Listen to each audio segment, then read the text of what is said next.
Qu'est-ce que le jeûne? Le jeûne, ce n'est pas juste sauter le petit déjeuner parce qu'on était en retard. C'est une pratique spirituelle que l'on retrouve tout au long de la Bible. Il s'agit de s'abstenir volontairement de nourriture, parfois aussi d'eau, pendant un temps déterminé, dans un but spirituel précis. Se rapprocher de Dieu, se repentir, chercher sa volonté ou intercéder. C'est un acte de foi, pas un régime express. Jésus lui-même a jeûné pendant 40 jours dans le désert, Matthieu chapitre 4, verset 2. Le jeûne, bien compris, est un moyen puissant de renouvellement intérieur. Pourquoi jeûner? On pourrait se demander, à quoi ça sert de jeûner? Dieu n'a-t-il pas déjà tout pouvoir? Oui, bien sûr. Mais le jeûne est d'abord pour nous. Il nous aide à affaiblir la chair et à fortifier notre esprit. Cela permet de mieux entendre la voix de Dieu, de purifier nos intentions et de nous concentrer sur l'essentiel.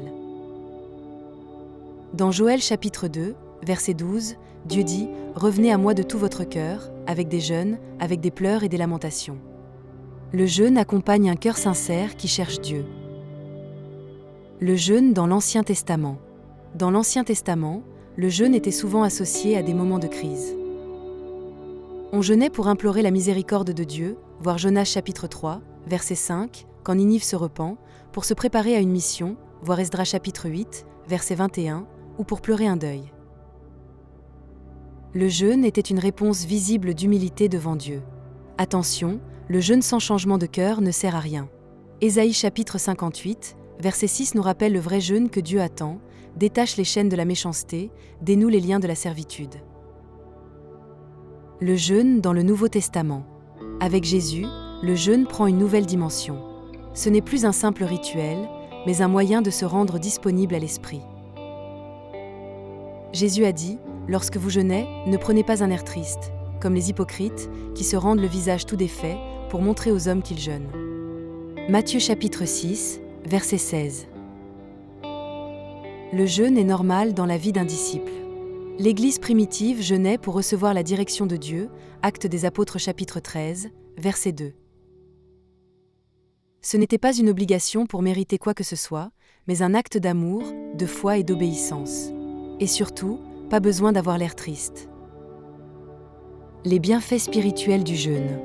Le jeûne nous rend plus sensibles à la voix de Dieu. Il calme le tumulte intérieur et nous ouvre à sa présence. Quand on jeûne, on réalise combien on est dépendant de Dieu pour toute chose, même pour notre pain quotidien, Matthieu chapitre 6, verset 11. Il peut aussi aider à vaincre certaines chaînes spirituelles, comme l'a dit Jésus, cette espèce-là ne sort que par la prière et par le jeûne, Matthieu chapitre 17, verset 21. Non, le jeûne n'est pas magique, mais c'est un outil puissant pour nous centrer sur Dieu. Les bienfaits physiques et émotionnels. Le jeûne, bien encadré, a aussi des effets positifs sur le corps. Repos digestif, clarté mentale, recentrage émotionnel. Mais attention, ce n'est pas un défi fitness. Le but reste spirituel. L'idée, c'est que le corps se taise un peu pour que l'âme écoute mieux. Et puis, ça apprend la maîtrise de soi, Galates chapitre 5, verset 22. La tempérance fait partie des fruits de l'esprit. En revanche, il faut être sage. On consulte un médecin si on a des problèmes de santé. Le Seigneur nous appelle à l'équilibre, pas à nous maltraiter. Jeûner sans ostentation. Le jeûne est une affaire entre toi et Dieu. Jésus nous enseigne de ne pas faire sonner la trompette devant nous, Matthieu chapitre 6, verset 16. Pas besoin d'annoncer à la terre entière qu'on jeûne, ni de tirer une tête de martyr pour attirer la compassion. L'idée, c'est que Dieu voit dans le secret, et il récompense dans le secret. Alors, pendant ton jeûne, reste joyeux, discret et concentré sur le Seigneur. Le but n'est pas de récolter des félicitations, mais de grandir spirituellement. Allez, un sourire, Dieu te voit et t'accompagne. Différents types de jeûne. Il existe plusieurs manières de jeûner. Le jeûne total, ni nourriture, ni eau, rare et bref, comme chez Esther chapitre 4, verset 16. Le jeûne partiel, on se prive de certains aliments, comme Daniel chapitre 10, verset 3, qui ne mangea aucun mets délicat. Certains jeûnent d'autres plaisirs, réseaux sociaux, écrans, pour se concentrer sur Dieu. L'important n'est pas la forme, mais le cœur. Demande à Dieu ce qu'il attend de toi. Et souviens-toi, le jeûne n'est pas une performance. C'est une relation, un moment pour s'approcher de lui avec sincérité. Le jeûne collectif. Le jeûne peut se vivre seul, mais aussi en Église. Dans Joël chapitre 2, verset 15, il est écrit « Sonnez de la trompette en Sion, publiez un jeûne, convoquez une assemblée solennelle ». Le jeûne communautaire unit les cœurs dans la prière et l'humilité. C'est puissant pour intercéder pour une cause commune, la paix, un réveil spirituel, une décision importante. Attention, ce n'est pas un concours de piété. Le but est d'unir nos voix devant Dieu. Et là encore, chacun fait selon ses capacités, avec sagesse et amour. Préparer son jeûne. Avant de commencer un jeûne, prie et demande la sagesse de Dieu. Ne te lance pas sur un coup de tête. Prépare ton corps, allège tes repas la veille, et ton esprit. Fixe un objectif spirituel, intercéder, demander une direction, te rapprocher du Seigneur. Sans but clair, le jeûne risque de devenir un simple exercice de privation. Et surtout, mets de côté des temps pour la prière et la lecture de la parole. Le jeûne sans prière, c'est comme un arc sans flèche, inutile. Jacques chapitre 1, verset 5 nous encourage à demander la sagesse. Pendant le jeûne, comment vivre ce temps? Pendant le jeûne, ton meilleur allié, c'est la prière. Passe du temps avec Dieu, écoute sa voix, médite la Bible. Ne remplis pas ce temps par d'autres distractions. Ton esprit pourrait être un peu plus sensible. Reste à l'écoute. Et garde la paix. Si tu as des coups de fatigue ou de tentation, le frigo va te sembler irrésistible. Souviens-toi d'un Corinthiens chapitre 10, verset 13, « Dieu ne permettra pas que vous soyez tentés au-delà de vos forces. » Et, un petit conseil, évite de regarder des pubs de pizza. Quand le jeûne est difficile, il arrive que le jeûne soit un vrai combat. Ton estomac gronde, ton moral vacille, ton esprit s'égare. C'est normal. C'est là que tu apprends à dépendre du Seigneur. Psaume chapitre 73, verset 26 dit « Mon corps et mon cœur peuvent défaillir. Dieu sera toujours le rocher de mon cœur et mon partage. » Le jeûne révèle nos faiblesses, mais aussi la force de Dieu en nous.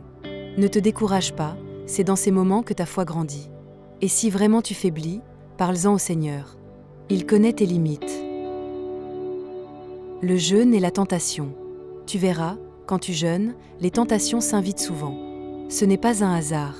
Jésus, après avoir jeûné 40 jours, a été tenté par le diable. Matthieu chapitre 4, verset 1. Le jeûne met en lumière nos combats intérieurs. Mais bonne nouvelle, tu n'es pas seul. Le Saint-Esprit est avec toi. Alors, quand la tentation frappe à la porte, réponds avec la parole, comme Jésus l'a fait. Et rappelle-toi Romains chapitre 8, verset 37, « Nous sommes plus que vainqueurs par celui qui nous a aimés. » Tiens bon. Rompre le jeûne avec sagesse. Quand vient le moment de rompre ton jeûne, fais-le en douceur. Ne te précipite pas sur un festin. Après un temps sans nourriture, ton corps a besoin de reprendre doucement. Un peu comme après un long silence, on réapprend à parler doucement. Prends un repas léger, remercie Dieu pour ce temps et reste dans l'action de grâce. Rappelle-toi que l'essentiel, ce n'était pas l'abstinence alimentaire, mais la rencontre avec Dieu. Et comme dans Deutéronome chapitre 8, verset 10, « Tu mangeras et tu te rassasieras, et tu béniras l'Éternel ton Dieu. » Les erreurs à éviter. Le jeûne n'est pas un moyen de forcer la main de Dieu. Ce n'est pas non plus une façon de montrer qu'on est plus spirituel que les autres. Ésaïe chapitre 58, verset 4 nous met en garde, « Vous jeûnez pour disputer et vous quereller. » Le jeûne doit venir d'un cœur pur, pas d'un désir de briller. Autre erreur, vouloir trop en faire sans écouter son corps ni consulter Dieu. Le Seigneur nous appelle à la sagesse. Alors, pas de compétition, le jeûne est un don de soi, pas un exploit. Le jeûne comme style de vie. Et si le jeûne devenait plus qu'un événement occasionnel? Le jeûne nous enseigne à vivre avec un cœur dépendant de Dieu au quotidien. Ce n'est pas forcément toujours sans nourriture, mais une posture de vie, moins de moi, plus de lui. Jean chapitre 3, verset 30 dit « Il faut qu'il croisse et que je diminue. » Voilà l'esprit du jeûne. Une vie simple, centrée sur Dieu, prête à renoncer à ce qui encombre pour marcher dans sa lumière. Que ton jeûne soit un chemin vers une foi vivante et joyeuse.